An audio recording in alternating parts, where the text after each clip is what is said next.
আমাদের প্রায় ৯০০-র মতো স্বেচ্ছাসেবী আছেন।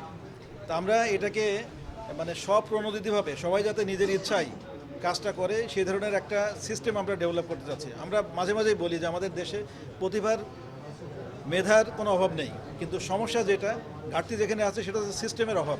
এই জন্য আমরা একটা সিস্টেম ডেভেলপ করতে চেয়েছি।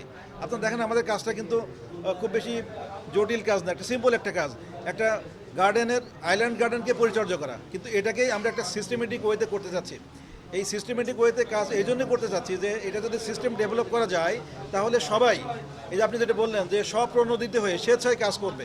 তাছাড়া মানে সিস্টেম যদি না থাকে তাহলে দেখা যাবে যে আমরা যারা নেতৃস্থানীয় ব্যক্তি আছি, আমরা যারা পরিচালনা করছি, আমরা থাকলে কাজ করবে, না থাকলে কাজ করবে না। আর যদি সিস্টেম থাকে তাহলে কিন্তু সবাই স্বপ্রণোদিত হয়ে স্বেচ্ছায় কাজ করবে। এই জন্য আমরা সিস্টেম ডেভেলপ করেছি। আপনারা দেখেন আমাদের গার্ডেনগুলোকে আমরা প্রথমে 43টা ভাগে ভাগ করে আমাদের কুষ্টিয়ার যারা স্বনামধন্য ব্যক্তি, রাজনৈতিক ব্যক্তিত্ব, শিল্পী, সাহিত্যিক, লেখক, নাট্যকার, এদের নামে আমরা উৎসর্গ করেছি। এটা কিন্তু আমাদের সবাই প্রশংসা করছে, যারা কুষ্টিয়ার স্বনামধন্য ব্যক্তি বা যারা কুষ্টিয়ার গণ্যমান্য ব্যক্তি, তারা দেখেছে যে এখানে আমরা দল মত নিরপেক্ষভাবে সবার মধ্যে এটা আমরা ভাগ করে দিচ্ছি। এটা থেকে কিন্তু অনেকের আত্মীয়স্বজন আছে, যেমন অনেক এমপি সাহেব আছেন, এমপি সাহেবের আত্মীয়স্বজন আছেন, যখন তার দাদার নামে বা বাবার নামে বা চাচার নামে একটা আইল্যান্ড হয়েছে, সে কিন্তু বা তার আত্মীয়স্বজন কিন্তু ওইটাতে কাজ করছে। আবার অনেক শিল্পী আছে যার কিন্তু আত্মীয়স্বজন এরকম অনেক পরিচিত, যেহেতু সবাই কুষ্টিয়ারের লোক এখানে কাজ করছে। আবার যখন ভাগ হওয়ার পর দেখা যাচ্ছে আইল্যান্ডগুলো, আগে অনেক বড় একটা আইল্যান্ডে কাজ করতাম, এখন মাত্র 5টা ল্যাম্প পোস্ট অথবা মাত্র 500 মিটার। তখন দেখছে যে এই ছোট্ট একটা জায়গা, আমি দিনে সকালে একবার আসি বা বিকেলে একটু খোঁজখবর নিই, আমি যদি এটা একটু ভালোভাবে কাজ করতে পারি, আমার সময়টাও কাটে, একটু আমি যে একটা বড় কাজের একটা অংশ নিয়েছি বা একটা কর্মযজ্ঞের একটা অংশ, এটাও কিন্তু সে প্রমাণ করতে পারছে। এইভাবে আমাদের এই সিস্টেমের কারণে সবাই স্বপ্রণোদিতভাবে স্বেচ্ছায় কাজ করছে এবং এদেরকে উৎসাহ দেওয়ার জন্য আমরা এই মূল্যায়নের ব্যবস্থা করেছি। আজকে আমরা প্রথম মূল্যায়নের আমরা রেজাল্ট আমরা প্রকাশ করলাম, আরও 4টে মূল্যায়ন হবে। আমি ইতিমধ্যে বলেছি যে প্রথম মূল্যায়নে অনেকেই হয়তো ঠিকমতো বুঝে উঠতে পারেনি, এই জন্য আমরা কিন্তু বলেছি best of 3, out of 4 best 3 আমরা কাউন্ট করবো। মানে অনেকে যারা খারাপ করেছে তাদের মন খারাপ হতে পারে যে আমি মনে হয় রনে ভঙ্গ দিব বা আমি মনে হয় পারবো না, এই জন্য তাদেরকে টিকিয়ে রাখার জন্য বা তাদেরকে এই রেসে রাখার জন্য আমরা বলেছি যে 4টার মধ্যে বেস্ট 3 হলেই হবে। আর এই মূল্যায়নটা আমরা এই জন্য করছি যে আমরা তাদেরকে একটা সার্বক্ষণিকভাবে একটা উৎসাহ উদ্দীপনা দিতে চাই। এই উৎসাহ উদ্দীপনা আমরা যেটা বলেছি যে আমরা যারা প্রথম দ্বিতীয় তৃতীয় হবে তাদেরকে আমরা দেশের বাইরে নিয়ে যাব। দেশের বাইরে নেওয়ার একটা উদ্দেশ্য আছে, সেটা হচ্ছে আমরা যারা কাজ করছি আমরা কিন্তু মানে রেগুলারলি আমাদেরকে আপডেট করতে চাই।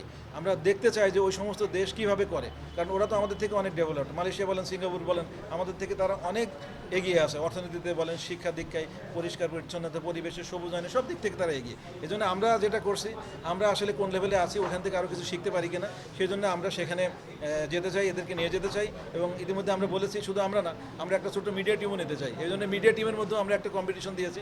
আমরা বলেছি যে ভাই আপনারা যারা আছেন, আপনারা একটা আমাদের কাজের উপরে একটা ডকুমেন্টারি করেন। এই ডকুমেন্টারি আমরা একটা নিরপেক্ষ যে প্যানেল, আপনি বলেছেন আমাকে যে প্যানেল নিরপেক্ষ কিনা, হ্যাঁ অবশ্যই নিরপেক্ষ। এখানে আমাদের ইউনিভার্সিটির ভিসি স্যার আছেন, এখানে আমাদের কলেজের প্রিন্সিপাল স্যার আছেন, এখানে ডিসি সাহেব আছেন, এসপি সাহেব আছেন, এখানে আমাদের সরকারি বিভিন্ন কর্মকর্তা যারা বন বিভাগে আছে, আমাদের মেডিকেল কলেজের প্রিন্সিপাল স্যার আছেন, তত্ত্বাবধায়ক আছেন, এখানে সরকারি অন্যান্য অফিসের কর্মকর্তা এবং প্রেস ক্লাবের সভাপতি, সেক্রেটারি এবং যারা প্রথিতযশা সাংবাদিক নিজেরা যারা আমাদের সাথে সংযুক্ত হতে চেয়েছে। কারণ আমরা একটা ওপেন সার্কুলারও দিয়েছিলাম, আমাদের কিছু পছন্দ ছিল, এর বাইরে উন্মুক্ত রেখেছিলাম। কেউ যদি মনে করে যে ওনার মতামত উনি দিতে চান বা উনি এই বিষয়ে উনি কন্ট্রিবিউট করতে চান, সেরকম একটা সুযোগও ছিল, এরকমও কয়েকজন দিয়েছেন মতামত। এই জন্য আমরা এটাকে একটা স্বচ্ছতার ভিত্তিতে এবং একটা উন্মুক্ত একটা কম্পিটিশন আমরা রেখেছি।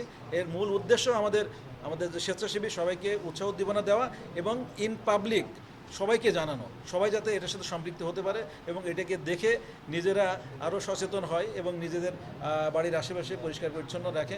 এবং সবাই যদি এরকম যার যেখানে যতটুকু সুযোগ আছে সেখানে যদি তারা এই কাজটুকু করে, পরিষ্কার পরিচ্ছন্ন রাখে, গাছপালা লাগায়, সবুজায়ন করে, তাহলে আস্তে আস্তে আমাদের এই কুষ্টিয়া শহরে শুধু আমাদের এই মেন রাস্তা না, হাইওয়ে না, আমাদের অন্যান্য যে রাস্তাগুলো আছে সেগুলো পরিষ্কার পরিচ্ছন্ন সবুজ হবে। আমাদেরও প্ল্যান আছে, আমাদের এই রাস্তাটা মোটামুটি একটা লেভেলে আসলে আমাদের যে 43টা টিম আছে, এই টিমগুলোকে অন্যান্য রাস্তায় আমরা ডেডিকেট করব। সে আমাদের ধরেন পিটিআই রোডটা বড় হবে, আমাদের কলেজ রোডটা বড় হবে, আমাদের ঢাকা রোডটা জায়গা আছে, এই রাস্তাগুলো তো আমরা এদেরকে ডেডিকেট করবো এবং আমরা এইভাবে আস্তে আস্তে এই হাইওয়ের সাথে সাথে কুষ্টিয়ার অন্যান্য যে রাস্তাগুলো আছে সেগুলোও আমরা আমাদের এই কর্মসূচির আওতায় আনবো এবং আমরা আশা করি এখন থেকে 1 বছরের মাথায় মানে নেক্সট ইয়ারে আপনারা দেখবেন যে ওই রাস্তার মতো অন্যান্য রাস্তাগুলো ইনশাল্লাহ পরিষ্কার পরিচ্ছন্ন সবুজ সুন্দর হবে এবং আমাদের আরও একটা আশা ভরসা আছে যে আমাদের এই কাজকর্ম দেখে শহরের বাসিন্দা যারা আছে তারাও স্বেচ্ছাপ্রণোদিত হয়ে কাজ করবে এবং আমরা স্কুলগুলো যে আছে ধরুন জেলা স্কুল, মুসলিম স্কুল, কুষ্টিয়া স্কুল অন্যান্য যা আছে এগুলোতেও আমরা আমাদের স্বেচ্ছাসেবীদের মাধ্যমে আমাদের কর্মসূচির আওতায় আমরা আনতে চাই এবং আমরা আশা করি যে হয়তো 1 থেকে 1.5 বছরের মাথায় আমাদের এই পুরা কুষ্টিয়া শহর পরিষ্কার পরিচ্ছন্ন সবুজ একটা বসবাসযোগ্য শহর হিসেবে গড়ে উঠবে এবং এই একটা কুষ্টিয়া মিলেই আমাদের বাংলাদেশ একদিন বিউটিফুল বাংলাদেশ হবে ইনশাল্লাহ।